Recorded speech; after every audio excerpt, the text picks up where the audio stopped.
ચાલો તાર તો હવે આપણે જે છે એ મૂળ મુદ્દાની વાત તરફ આગળ વધીએ. આપણે શું કરતા હતા કે ભાઈ જે કાર્બનિક રસાયણશાસ્ત્ર જે છે એને સમજવા માટે જે પાયાની જરૂર પડે છે એ આપણે પાયાની શરૂઆત કરી હતી. તમે સાંભળો, અત્યાર સુધીમાં આપણે બધી એવી જ પ્રકારની માહિતી શીખ્યા છીએ કે જેનો આપણે ઉપયોગ જે છે એ ભવિષ્યમાં કરવાનો થશે. આ ચેપ્ટર માટે તો આપણે કરતા જ હોઈએ છીએ, પણ અગત્યની વસ્તુ એ છે કે આને આધારે જ આપણે ભવિષ્યનું ભણવાનું શીખવાનું છે. એટલા હાટુ જો આપણે બેઝિક વસ્તુ જે કહેવાય સંકરણ, સિગ્મા અને પાઈબંધની સંખ્યા, ત્યાર પછી આપણે IUPAC ના મોસ્ટ ઇમ્પોર્ટન્ટ થિંગ, અને ત્યાર પછી હવે આપણે રાસાયણિક પ્રક્રિયાના પ્રકાર. તો આ બધું એવા પ્રકારની વસ્તુ છે કે જેને આધારે આપણે કાર્બનિક રસાયણશાસ્ત્ર જે છે એને સમજી શકાય છે. બરોબર? તો હવે સાંભળો, હવે આપણે શું કરશું આજે? તો કે આજે આપણે જે છે એ જે રાસાયણિક પ્રક્રિયાના પ્રકાર શીખવાના હતા ને, ટોટલ 4 પ્રકાર હતા, એમાંથી મેં 2 તમને ગઈકાલ સુધીમાં ભણાવ્યા. હવે આપણે આજે બાકીના 2 પ્રકાર અને 1 અસર, એમ 3 ટોપિક જે છે એની ચર્ચા જે છે એ ચર્ચા કરવાની છે. તો શું થશે? તો કે ભાઈ હવે આપણે જે છે એ વાત કરવાની છે કાર્બનિક રસાયણશાસ્ત્ર જે છે એની પ્રક્રિયાઓ. તો આજે કાર્બનિક રસાયણશાસ્ત્રની પ્રક્રિયાઓ જે છે એની ચર્ચામાં આગળ વધીએ.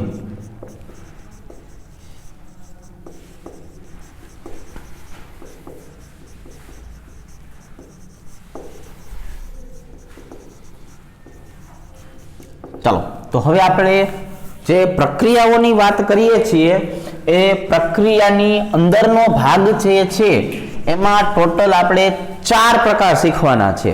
જો આમાં આપણે શું કરશું, ટોટલ 4 પ્રકાર જે છે એ શીખવાના થશે.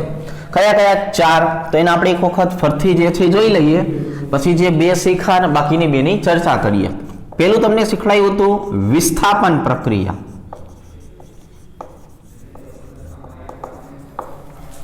બીજું આપણે જે છે એ શીખાતા યોગશીલ પ્રક્રિયા. આજે હવે આપણે શીખવાનું છે વિલોપન પ્રક્રિયા.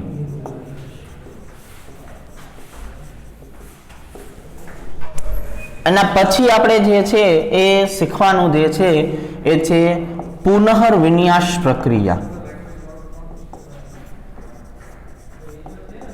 તો જો આપણે ગઈકાલે 2 પ્રક્રિયાની માહિતી મેળવી હતી ને, કઈ 2 પ્રકારની પ્રક્રિયા જે છે એની માહિતી મેળવી? તો કે આપણે ગઈકાલે જે છે વિસ્થાપનની માહિતી મેળવી હતી. વિસ્થાપનનો મતલબ શું હતો? અદલા બદલી કરવી. અદલા બદલી કરવી. જો વિસ્થાપનનો મતલબ શું થાય છે ભાઈબંધ? તો કે ભાઈ વિસ્થાપનનો મતલબ થાય છે અદલા બદલી, એકની બદલે બીજું મૂકવું. અને આમાં મોસ્ટ ઇમ્પોર્ટન્ટ વસ્તુ એવી હતી કે આમાં સંકરણ બદલાતું નથી. આમાં સંકરણ બદલાતું નથી. ચાલો, પછી આપણે વાત કરવાની છે યોગશીલ પ્રક્રિયા. તો યોગશીલનો મતલબ શું આપણે શીખવાડ્યું હતું? ઉમેરો. કે તમે કોઈ પણ ઘટક છે એનો ઉમેરો કરો તો એને યોગશીલ પ્રક્રિયા કહેવાય. તો યોગશીલ પ્રક્રિયા જે છે એની અંદર શું થતું હતું? sp સંકરણ તમે લીધું હોય તો એમાંથી sp2 બને, અને sp2 લીધું હોય તો એમાંથી sp3 બને. મતલબ સંકરણ જે છે એમાં કંઈક ને કંઈક વધારો જે છે એ વધારો થતો જવાનો છે. હવે આવશે વિલોપન પ્રક્રિયા. વિલોપન શબ્દ જે છે એ આજે આપણે શીખી. એટલે અહીંયા હું હવે જે છે એ 3જા નંબરની પ્રક્રિયા જે છે એને નામ આપી દઉં છું કે વિલોપન પ્રક્રિયા. એને શું નામ આપી દઉં છું? વિલોપન પ્રક્રિયા. જો તમને ખબર છે ગણિતમાં આપણે લોપ પદ્ધતિ શીખતા હોઈએ છીએ. લોપનો મતલબ થાય ઓછું કરવું, દૂર કરવું. તો એવી જ રીતે વિલોપન પ્રક્રિયા જે છે એનો મતલબ શું થશે? દૂર કરવું. વિલોપનનો મતલબ શું થાય? દૂર કરવું. અહીંયા પણ સંકરણ બદલાય છે. અહીંયા પણ સંકરણ બદલાય છે. પણ કઈ રીતે? કે જો આપણે sp3 સંકરણ લીધું હોય તો એમાંથી શું બની જાય? sp2. જો તમે sp2 સંકરણ લીધું હોય તો શું બની જાય? sp. મતલબ યોગશીલ પ્રક્રિયા કરતા અહીંયા વિરુદ્ધની પ્રક્રિયા થાય છે. સમજો છો ને? અહીંયા શું થાય છે? અહીંયા યોગશીલ પ્રક્રિયા કરતા જે છે એ વિરુદ્ધની પ્રક્રિયા જે છે એ પ્રક્રિયા થાય છે. તો હવે આપણે જે છે એ આને માટે જોવા જઈએ તો આવી રીતે દર્શાવશું. ચાલો કે ભાઈ CH3 CH2Cl એટલે અહીંયા આપણે દર્શાવી દઈએ આવી રીતે CH2H એટલે CH3 જ કહેવાય. ખાલી હાઇડ્રોજનને આપણે શું કર્યો, નોખો પાડ્યો. હવે તો તમારે બહુ વ્યવસ્થિત સમજવાનું છે આ બંધારણને કે ભાઈ એક બાજુએ કોણ આવેલું છે, ક્લોરીન, અને એક બાજુએ હાઇડ્રોજન. હવે જો ક્લોરીન જે છે ને એ આમ જોવા જાવ તો એક પ્રકારનો ક્રિયાશીલ સમૂહ થઈ ગયો. શું થઈ ગયો? ક્રિયાશીલ સમૂહ. એટલે જો એક શબ્દ લખીશ કે ક્રિયાશીલ સમૂહ સાથેના કાર્બનને કહેવામાં આવે છે આલ્ફા કાર્બન, અને એની ઉપર રહેલા હાઇડ્રોજનને કહેવામાં આવે છે આલ્ફા હાઇડ્રોજન. ક્રિયાશીલ કાર્બન જે છે એ કાર્બનની બાજુના કાર્બન જે છે, બાજુના કાર્બન એને કહેવામાં આવે છે બીટા કાર્બન, અને એના ઉપરના હાઇડ્રોજનને કહેવામાં આવે છે બીટા હાઇડ્રોજન. જો આ બહુ અગત્યની વસ્તુ આપણે લખી નાખી કે આ ક્રિયાશીલ સમૂહ છે તો એની સાથેનો કાર્બન છે એ આલ્ફા કાર્બન, એની બાજુનો કાર્બન છે એને કહેવાય બીટા કાર્બન. બરાબર. હવે આજુબાજુ બે બાજુ હોઈ શકે. તમારું ઘર વચ્ચે હોય તો તમારા પાડોશી કોણ થયા, એક દિવાલ વાળા, તો કે ડાબી બાજુ નહીં કહેવાય, જમણી બાજુ નહીં કહેવાય. તો તમારું પોતાનું જે ઘર છે એને આલ્ફા કાર્બન કયો તો આ બાજુના અને આ બાજુના બેને બીટા કહી શકાય. બરોબર છે. તો હવે અહીંયા જુઓ કે અહીંયા આપણે જે છે કઈ પ્રક્રિયા કરવાની છે તો કે અહીંયા આપણે વિલોપન પ્રક્રિયા કરવાની છે. વિલોપન પ્રક્રિયા માટે શું યાદ રાખશું તો કે ભાઈ આલ્ફા કાર્બન પરથી ક્રિયાશીલ સમૂહ કોણ આવશે, આલ્ફા કાર્બન પરથી ક્રિયાશીલ સમૂહ અને બીટા કાર્બન પરથી હાઇડ્રોજન દૂર કરવામાં આવે છે. જો આ પ્રક્રિયામાં શું કરવામાં આવે છે ભાઈ, સાંભળો છો બધા, શું કહેવાય, આલ્ફા કાર્બન ઉપરથી કોને દૂર કરવાનો છે, ક્રિયાશીલ સમૂહ, અને બીટા કાર્બન ઉપરથી કોને દૂર કરવાનો છે, હાઇડ્રોજન. તો હવે આ પ્રક્રિયા જે છે એ બંધારણનું હું નામ લખાવું તમને તો આને કહેવાય 1-ક્લોરોઇથેન. આને શું કહેવાય, 1-ક્લોરોઇથેન. હવે નેક્સ્ટ શું કહેશું તો કે અહીંયા તમારે લેવાનું છે NaOH આલ્કોહોલિક. એટલે જો Al એટલે આલ્કોહોલમાં ઓગાળેલું. અહીંયા જે આપણે શબ્દ વાપરીએ છીએ ને એને શું કહેવાય, આલ્કોહોલિક. તો આલ્કોહોલિક શબ્દ જે છે એનો મતલબ શું થાય છે તો કે આલ્કોહોલિક શબ્દ જે છે એનો મતલબ થાય છે તમે દ્રાવક તરીકે આલ્કોહોલને લીધેલો છે. હવે અહીંયા જો તમને આમ ખબર હોવી જોઈએ કે ક્લોરીનનું જોડાણ કોની સાથે થાય, સોડિયમ સાથે. એટલે આલ્ફા કાર્બન ઉપરથી ક્રિયાશીલ સમૂહ એટલે સોડિયમ સાથે કોણ જોડાઈ જશે, ક્લોરીન. એટલે છૂટું શું પડી ગયું, NaCl. અહીંયા છૂટું શું પડી ગયું તો કે છૂટું પડી જાય છે NaCl વત્તા બીટા કાર્બન ઉપરથી કોને દૂર કરવાનો છે, હાઇડ્રોજન. એ હાઇડ્રોજન કોની સાથે જોડાય છે, OH સાથે. એટલે હાઇડ્રોજન અને OH જોડાય એટલે શું બની જાય, H2O. હવે જો આ બે સિગ્મા બંધ હતા, તમે જો અહીંયા કોણ તો બે સિગ્મા બંધ, તો બે સિગ્મા બંધ જે છે એ તૂટ્યા એટલે આવી રીતના બન્યું CH2 CH2. આ બે બંધ તૂટ્યા એટલે એ બંધ એકબીજા સાથે જોડાઈ જશે અને એમાંથી શું બનાવશે, ઇથિન. એમાંથી શું બનાવશે, ઇથિન બનાવશે. તો હવે તમને તમારી જાણકારી માટે આપણે સમજાવીએ કે આ કાર્બન જે છે એનું સંકરણ હતું કયું, sp3. હવે આ કાર્બનનું સંકરણ થઈ કયું ગયું, sp2. લ્યો રેડી. તો 1-ક્લોરોઇથેન માંથી આપણે આલ્કોહોલિક NaOH સાથે પ્રક્રિયા કરો તો ઇથિન જે છે ઇથિન આપણને જવાબ મળે છે. તો આવી રીતના આપણે નિપજ જે છે બનાવી શકાય.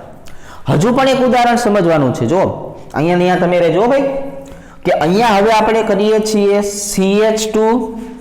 CH2 અહીંયા લઉં છું OH, અહીંયા લઉં છું હાઇડ્રોજન. તો આને કયો કાર્બન કહેવાય તો આલ્ફા કાર્બન, આને બીટા. આલ્ફા ઉપર કોણ છે, OH, બીટા ઉપર કોણ છે, હાઇડ્રોજન. હવે આમની પ્રક્રિયા તમારે કોની સાથે કરવાની છે તો કે સાંદ્ર H2SO4 ની સાથે. તો સાંદ્ર H2SO4 આમ કઈ નહીં કરે, પણ સાંદ્ર H2SO4 હોય ને એને ભેજ શોષક કહેવાય. શું કહેવાય? ભેજ શોષક. ઈ પ્રક્રિયામાંથી ભેજને શોષી લે, પાણીને શોષી લે છે, એટલે આપણે એને ભેજ શોષક તરીકે ઓળખાવી શકાય. તો હવે અહીંયાથી H, અહીંયાથી OH, એટલે શું થઈ ગયું? તો કે એટલે અહીંયાથી તમે જોઈ શકો છો H2O નો અણુ છૂટો પડ્યો. અહીંયાથી શું થઈ ગયું? H2O નો અણુ છૂટો પડ્યો. અને અહીંયા તમે જો CH2 ડબલ બંધ, અહીંયા પણ શું થઈ ગયું? ઇથિન બની ગયું. અહીંયા પણ શું થઈ ગયું? ઇથિન બની ગયું. આ કાર્બનનું હું ચર્ચા કરવા જાઉં તમારી સાથે તો એમ કહો આ sp3 સંકરણ છે. આની ચર્ચા કરવા જઈએ તો આને શું કહેવાય? આ sp2 સંકરણ છે. મતલબ વિલોપન પ્રક્રિયા જે છે એમાં શું થયું કે જેમ પ્રક્રિયા આપણે કરશું એમ સંકરણ જે છે એ સંકરણમાં શું થાય છે? ઘટાડો થાય છે. આમાં સંકરણમાં શું થતું હતું? વધારો થતો હતો. તો વિલોપન પ્રક્રિયામાં જો બહુ વ્યવસ્થિત સમજવાનું આવ્યું કે વિલોપન પ્રક્રિયાનો મતલબ થાય આવો કે ક્રિયાશીલ સમૂહ સાથે જોડાયેલો જે કાર્બન હોય એને નામ આપવામાં આવે છે આલ્ફા કાર્બન. એની ઉપરના હાઇડ્રોજનને કહેવામાં આવે છે આલ્ફા હાઇડ્રોજન. બાજુના કાર્બનને કહેવામાં આવે છે બીટા કાર્બન. એની ઉપરના હાઇડ્રોજનને કહેવામાં આવે છે બીટા હાઇડ્રોજન. તો આલ્ફા કાર્બન ઉપર હોય ક્રિયાશીલ સમૂહને દૂર કરવાનો અને બીટા કાર્બન ઉપરના હાઇડ્રોજનને દૂર કરવાનો. તો આવી પ્રક્રિયા જે છે એ વિલોપન પ્રક્રિયા તરીકે ઓળખાય છે. ખ્યાલ આવ્યો? તો હવે આપણે જોવો જોઈએ આ જે પ્રક્રિયા શીખા એ પ્રક્રિયા જે છે એ વિલોપન માટેની હતી. હવે હું તમને ચોથી પ્રક્રિયા શીખડાવીશ, પુનર્વિન્યાસ પ્રક્રિયા. અને ત્યાર પછી આ ચારે ચાર પ્રક્રિયા કઈ રીતે એક જગ્યાએ ભેગી થશે એવા 2-3 ઉદાહરણ પણ સોલ્વ કરાવીશ. ચાલો રેડી? જો તો હવે આપણે જે છે એ શું કરીએ છીએ તો કે હવે આપણે જે છે એ આ ચોથા નંબરની પ્રક્રિયા તરફ આગળ વધીએ.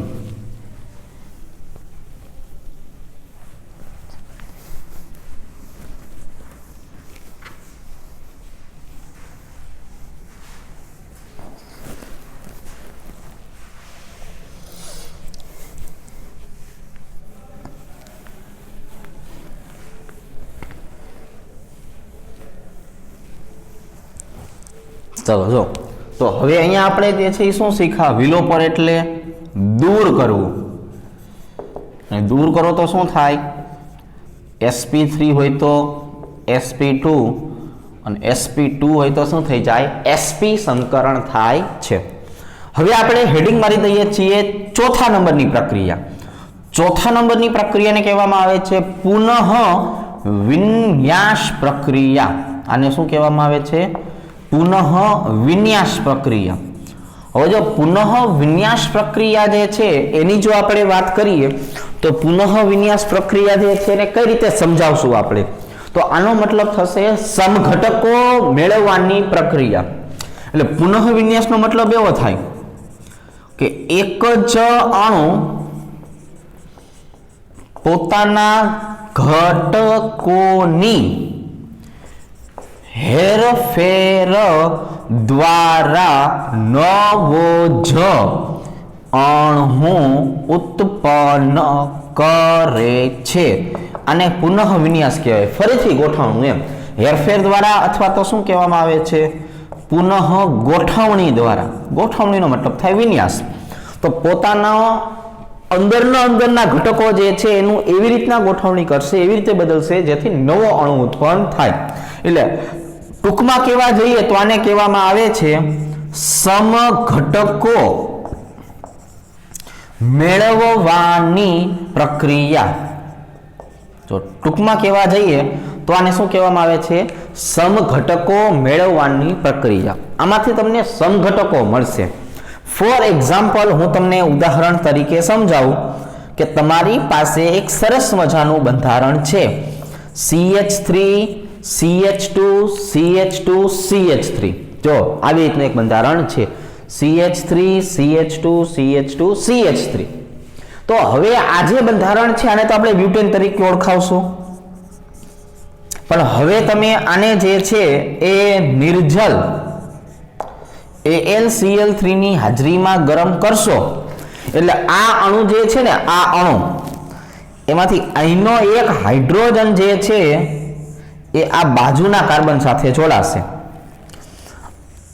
અને આ જે CH3 જે છે ને એ આ કાર્બન સાથે જોડાશે. જો તો બે ફેરફાર થયા, હાઇડ્રોજનને બાજુમાં મોકલી દીધો, CH3 ને અહીંયા લઈ આવ્યા, એટલે એક જ અણુ હતો પણ એમાંથી શું બન્યું કે તમે ઓલા CH3 ને નીચે લઈ આવ્યા એટલે શું થઈ ગયું CH3, અને બાજુમાં તમે શું કરી નાખ્યું તો કે બાજુમાં તમે જે છે હાઇડ્રોજન જવા દીધો એટલે હતું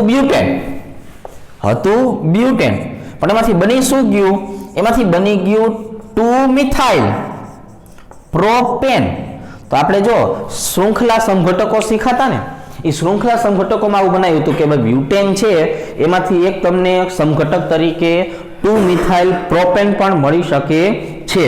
તો આ જે ઘટકો જે છે એ કયા થયા તો કે સમઘટકો મેળવનાર થયા. આ ઘટકો બધા કયા થઈ ગયા, સમઘટકો મેળવનારા થઈ ગયા. એટલે અહીંયા આપણને જે છે એ સમઘટકો મળી શકે. હજુ એક ઉદાહરણ લઈએ, જો for example CH3 CH2 CH double bond CH2. જો આને જે છે એ કહેવામાં આવે છે બ્યુટ 1 ઇન. આને શું કહેવામાં આવે છે, બ્યુટ 1 ઇન તરીકે ઓળખવામાં આવે છે. આની પણ તમે પ્રક્રિયા નિર્જળ AlCl3 સાથે કરો. આની પણ પ્રક્રિયા તમે જે છે એ નિર્જળ AlCl3 સાથે કરો તો શું થશે, આમાં પણ ઘટકો જે છે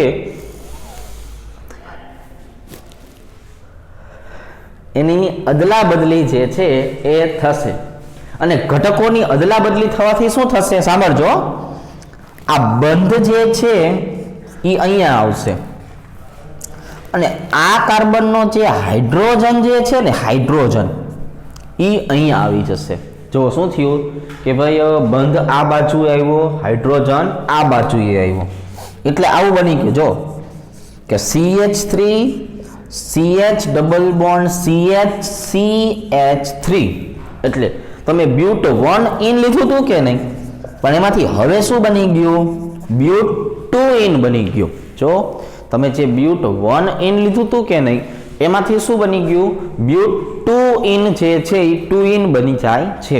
તો આવી રીતના જે પ્રક્રિયાઓ થઈ, સમઘટકો મેળવવાની પ્રક્રિયા થઈ, આવી રીતના જે પ્રક્રિયા થઈ એમાં શું થયું, સમઘટકો મેળવવાની પ્રક્રિયા થઈ. તો હવે તમને ખબર પડશે કે સમઘટકો મેળવવાની પ્રક્રિયા કઈ રીતે કરી શકાય છે. તો આને કહેવામાં આવે છે ચોથા નંબરની પ્રક્રિયા, પુનર્વિન્યાસ પ્રક્રિયા. હવે હું તમને જુદી જુદી પ્રક્રિયાઓ જે છે એ લખાવું છું અને આ જુદી જુદી પ્રક્રિયાઓની અંદર આ ચારે ચાર પ્રક્રિયા કઈ રીતે એકબીજા સાથે જોડાયેલી છે એની પણ ચર્ચા જે છે એ ચર્ચા કરશું. બરાબર, એટલે એકબીજાની સાથે જે છે એ એકબીજાની સાથે જોડાયેલી પ્રક્રિયા જે છે એની ચર્ચા આપણે કરીએ. બરાબર છે, ચાલો હવે આપણે આને બોર્ડ નંબર 3 નામ આપી દઈશું.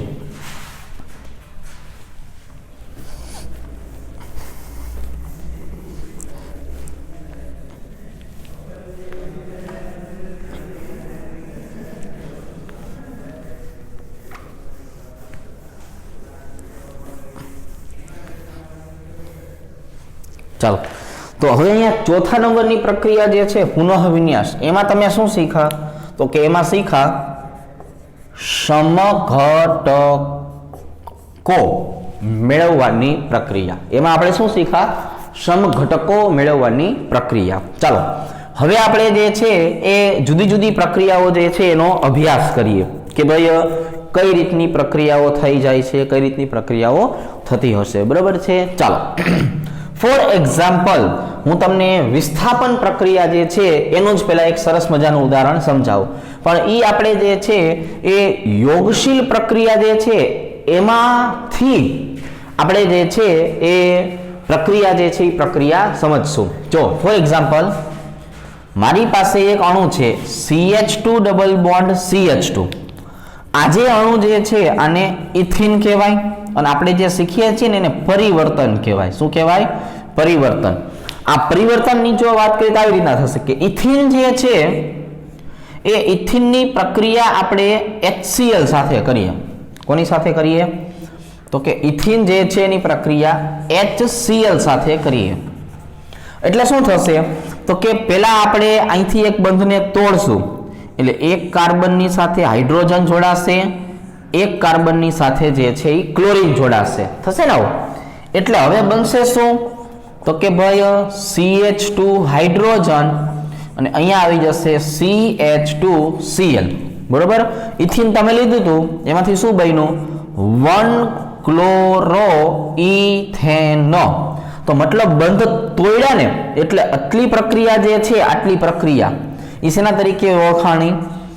યોગશીલ પ્રક્રિયા તરીકે. શેના તરીકે ઓળખાય? યોગશીલ પ્રક્રિયા તરીકે. હવે આ જે બંધારણ છે ને, એમાંથી જો બે પ્રક્રિયા શક્ય બનશે. કેટલી પ્રક્રિયા શક્ય બનશે? બે. હવે સાંભળજો, આની પ્રક્રિયા જે છે હું કરું છું NaOH, પણ કાઉન્સમાં લખું છું AQ, અને અહીંયા લખું છું NaOH, કાઉન્સમાં લખું છું Al. જો બંનેનો સ્પેસિફિક રોલ હોય. આ જે છે ને કહેવામાં આવે છે જલીય. એક્વિયસ શબ્દનો મતલબ થાય જલીય, અને અહીંયા Al નો મતલબ થાય આલ્કોહોલિક. Al નો મતલબ શું થાય? આલ્કોહોલિક. બરોબર છે? આલ્કોહોલમાં બનાવેલું, પાણીમાં બનાવેલું. જો જલીય લેવામાં આવે ને, તો આ ક્લોરીન જે છે એ સોડિયમ સાથે જોડાય, એટલે શું છૂટું પડી જાય? તો કે એટલે જે છે એ NaCl છૂટું પડે, અને OH એની બદલે આવી જાય, ખાલી એની બદલે આવી જાય. જો એટલે અહીંયા શું થઈ ગયું? CH2OH થઈ ગયું. એને શું થઈ ગયું? CH2OH થઈ ગયું. પણ માની લ્યો તમે કે ભાઈ આપણે જે છે એ NaOH Al સાથે કરવું છે. Al નો મતલબ શું થયો? આલ્કોહોલિક. તો એમાં સોડિયમ તો કોની ભેગું જોડાશે? ક્લોરીન સાથે. એટલે અહીંયા NaCl છૂટવું પડશે, પણ આ આલ્ફા કાર્બન, આ બીટા કાર્બન, તો બીટા કાર્બનનો H જે છે એ પાછો કોની ભેગું જોડાઈ જશે? OH સાથે. એટલે શું છૂટું પડી જાય? H2O. અને હવે તમે જુઓ તો શું બની ગયું? CH2 ડબલ બોન્ડ CH2 બની ગયું. એટલે આનું નામ શું થઈ જાય? ઇથિન. આનું નામ શું થઈ જાય? Ethane 1-ol. તો જો તમે NaOH aqueous લ્યો ને, NaOH aqueous, તો કઈ પ્રક્રિયા થાય? તો વિસ્થાપન પ્રક્રિયા થાય. કઈ પ્રક્રિયા થાય? વિસ્થાપન પ્રક્રિયા. પણ જો તમે NaOH આલ્કોહોલિક લ્યો તો કઈ થાય? તો વિલોપન પ્રક્રિયા થાય. કઈ પ્રક્રિયા થાય? વિલોપન પ્રક્રિયા થાય છે. તો તમારે જો આ બધી વસ્તુ જે છે એને ધ્યાનમાં રાખવાની થતી હોય છે. તો હવે તમને ખબર પડવી જોઈએ કે કઈ રીતે આપણને પ્રક્રિયા થાય છે. હવે આવું એક હજી ઉદાહરણ સમજાવું. જો for example CH3 CH double bond CH2 આવી રીતે છે. આની આપણે પ્રક્રિયા જે છે, એટલે આનું નામ થઈ જાય પ્રોપેન.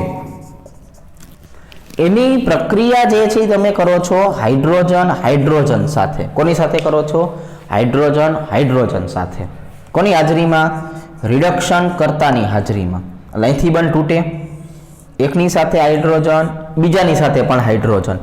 એટલે હવે તમને અહીંયા શું બની ગયું? CH3 CH2 CH3. બરોબર?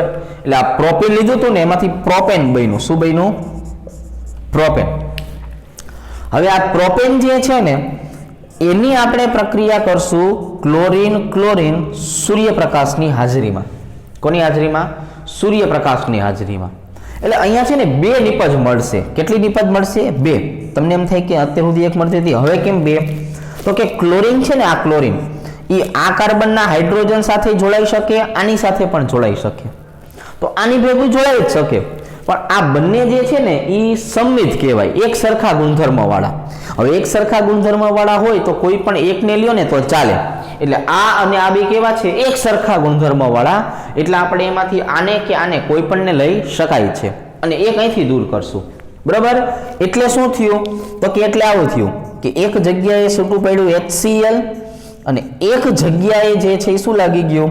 તો કે એક જગ્યાએ લાગી ગયું ક્લોરીન. એવી જ વસ્તુ અહીંયા થઈ કે એક જગ્યાએ શું થઈ ગયું? HCl, અને એક જગ્યાએ જે છે એ કોણ લાગી ગયો? ક્લોરીન. તો આવી રીતની આપણને નિપજ મળી.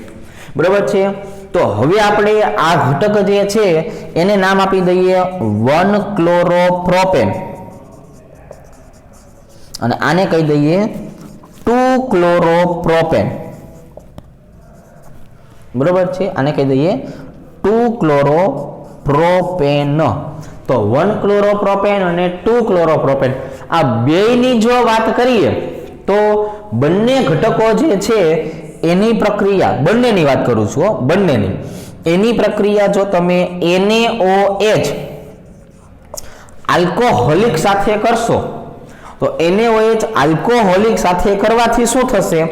તો કે આ આલ્ફા કાર્બન, આ બીટા કાર્બન, આ આલ્ફા કાર્બન, આ બીટા, આલ્ફા ઉપરથી ક્લોરીન, આલ્ફા ઉપરથી ક્લોરીન, બીટા ઉપરથી હાઇડ્રોજન, બીટા ઉપરથી હાઇડ્રોજન, એટલે અંતે શું છૂટું પડ્યું? -NaCl -H2O અને બેયમાંથી ફરીથી પાછી એક જ નિપજ બની ગઈ જે છે CH3 CH double bond CH2. જો એક વખત સમજાવો, નકર નહીં સમજાય તમને, કે અહીંયા જ્યાં ક્લોરીન જોડાયેલો છે એને શું કહેવાય? Alpha carbon. બાજુના ને બીટા કાર્બન. જ્યાં ક્લોરીન જોડાયેલો છે એને આલ્ફા કાર્બન, બાજુના ને બીટા. તો અહીંયા આલ્ફા ઉપરથી ક્લોરીન, અહીંયા પણ આલ્ફા ઉપરથી ક્લોરીન, બીટા ઉપરથી હાઇડ્રોજન, બીટા ઉપરથી હાઇડ્રોજન. મૂળ તમે બાજુના કાર્બન ઉપર જે છે એ અખતરા કર્યા તો બાજુના કાર્બન ઉપર શું આવી જાય? દ્વિબંધ. પછી હાઇડ્રોજન કે ક્લોરીન જે જોડાયેલું હોય મૂળ તો શું કર્યું? દૂર જ કર્યું. તો કે ભાઈ મૂળ આપણે જે છે આને દૂર જ કરેલું છે, તો તમે આને આવી રીતના જે છે એ છૂટું પડેલું દર્શાવી શકો છો. તો અહીંયા આપણે એક જ અણુનું એકબીજા અણુઓ જે છે એમાં રૂપાંતરણ જે છે એ રૂપાંતરણ કરી શકાય છે. અહીંયા એક જ અણુ જે છે એનું એકબીજામાં જે છે એ રૂપાંતરણ તમે આવી રીતે જે છે એ કરી શકો છો. બરોબર. ચાલો, તો આવી પ્રક્રિયાઓ જે છે એ પ્રક્રિયા ઉપરથી પરિવર્તન જે છે એ પૂછાતા હોય છે. હાલો, હવે આપણે ટોપિક જે છે એ બદલશું અને હવે આપણે વાત કરવાની છે કાર્બનિક સંયોજનોમાં જોવા મળતી જુદી જુદી અસર વિશે. હવે આપણે જે છે એ શેની વાત કરશું? તો કે કાર્બનિક સંયોજનો જે છે એમાં જોવા મળતી જુદી જુદી જે અસર જે છે કે નહીં, એ અસરની હવે આપણે વાત કરવાની છે. તો 3 પ્રકારની અસર હોય છે, એમાંથી આપણે એક અસર જે છે એ અત્યારે શીખીએ. બરોબર. ટોટલ 3 પ્રકારની અસર હોય, એમાંથી એક અસર જે છે એ હવે આપણે અહીંયા શીખીએ. ચાલો, એટલે પેજ નંબર 4 જે છે એ 4 આપણે આપી દઈએ અને પેજ નંબર 4 જે છે એના ઉપર આવી અસર જે છે એ અસર લખશું.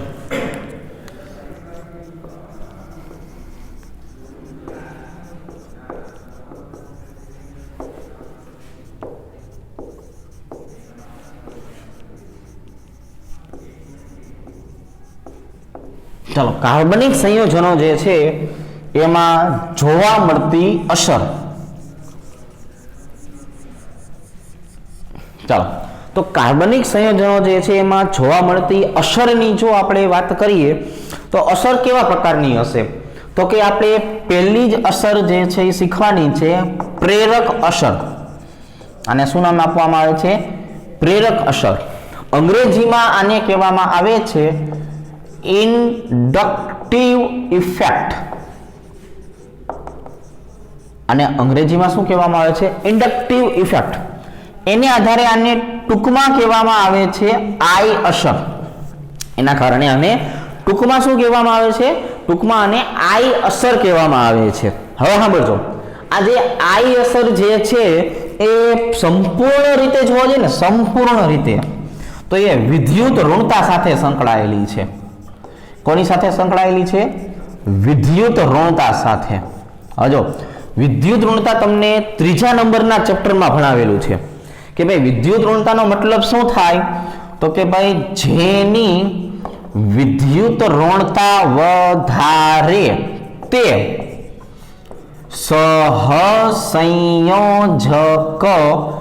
બંધના ઇલેક્ટ્રોનને પોતાની તરફ ખેંચી લે છે. શું કરે છે કે જેની વિદ્યુત ઋણતા વધારે હોય કે નહીં, એ શું કરે કે ભાઈ બંધના ઇલેક્ટ્રોન હોય ને, સહસંયોજક બંધના ઇલેક્ટ્રોન એને પોતાની તરફ ખેંચી લે છે, આમ પોતાની બાજુ એ જકડી રાખે છે.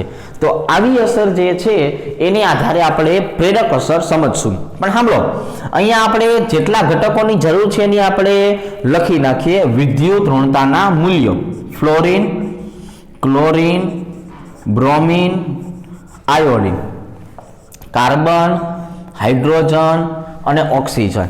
ચાલો, ફ્લોરિનની કિંમત સૌથી વધારે મહત્તમમાં મહત્તમ 4.0, ક્લોરિનનું મૂલ્ય 3.0, બ્રોમિનનું મૂલ્ય 2.8, આયોડિનનું મૂલ્ય 2.5, કાર્બનનું મૂલ્ય 2.5, હાઇડ્રોજનનું મૂલ્ય 2.1, ઓક્સિજનનું મૂલ્ય 3.5.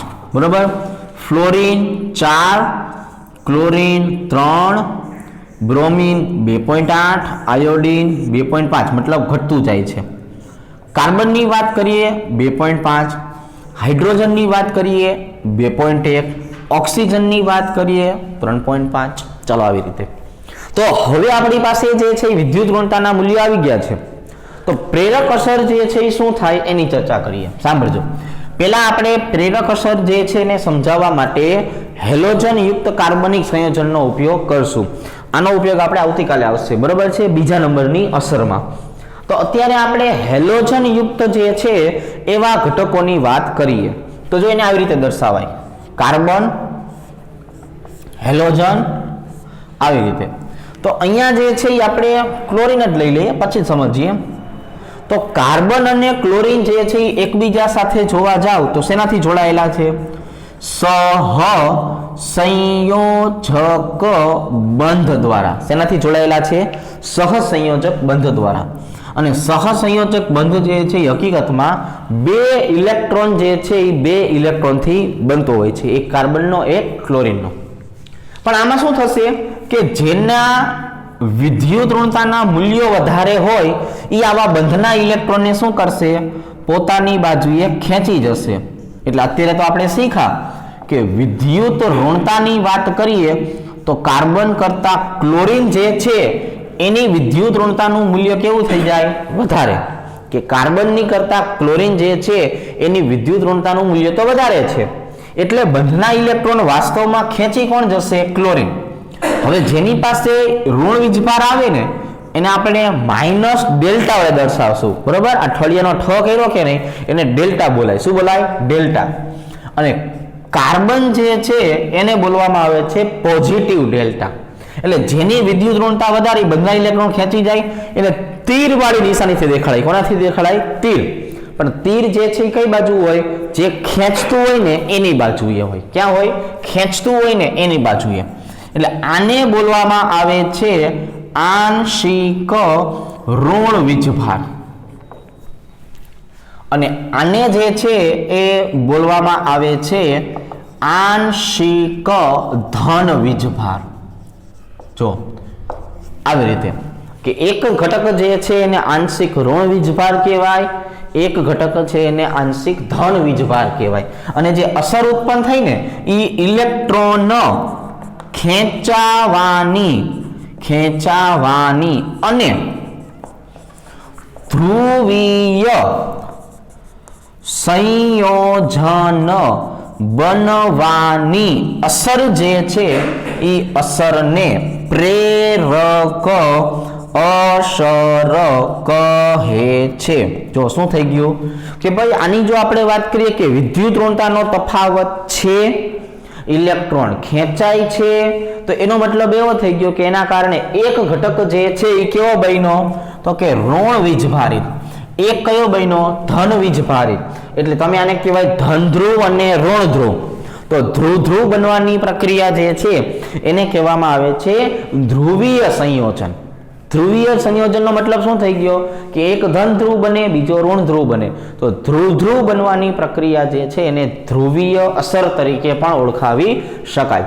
તો પ્રેરક અસર જે છે એનો મતલબ આવો થઈ જશે કે કાર્બન અને ક્લોરીન વચ્ચે જે છે આવો વીજભારનો તફાવત ઉત્પન્ન થયો, એટલા માટે થઈને આપણે એને જે છે શેના તરીકે ઓળખાવી શકશું? તો કે આને જે છે એ ઓળખાવી શકશું પ્રેરક અસર તરીકે. હવે તફાવત જોઈએ. જો કે ભાઈ કાર્બનની સાથે ફ્લોરીનને જોડો, કાર્બનની સાથે ક્લોરીનને જોડો. ચાલો હવે આપણે જે છે એ આવી રીતે સમજાવશું. સોરી, હવે આપણે આવી રીતે સમજાવશું.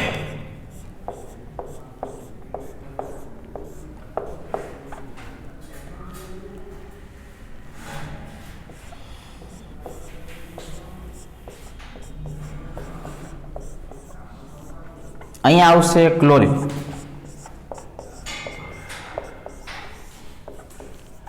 અહીંયા આવશે બ્રોમિન અને અહીંયા આવશે આયોડિન. હવે આપણે એવું સમજ્યા છીએ કે ઉપરથી તમે જેમ જેમ નીચે તરફ આવતા જાઓ, હવે આપણે એવું સમજેલા છીએ કે ઉપરથી તમે જેમ જેમ નીચે તરફ આવતા જાઓ એના સાથે સાથે જે છે એ શું થાય કે એના સાથે સાથે વિદ્યુત ઋણતાનો તફાવત જે છે એ વિદ્યુત ઋણતાનો તફાવત કેવો થાય? ઘટતો જાય. મતલબ કે ફ્લોરીન હોય તો વિદ્યુત ઋણતા વધારે, એના કરતાં ઓછી, એના કરતાં ઓછી, એના કરતાં ઓછી. બરાબર. તો હવે આપણે જે છે એ આમની જો વાત કરીએ તો અહીંયા આપણે એવું સમજાવશું કે વિદ્યુત ઋણતાનો જે તફાવત આવે છે એને આધારે જ બધું થવાનું છે.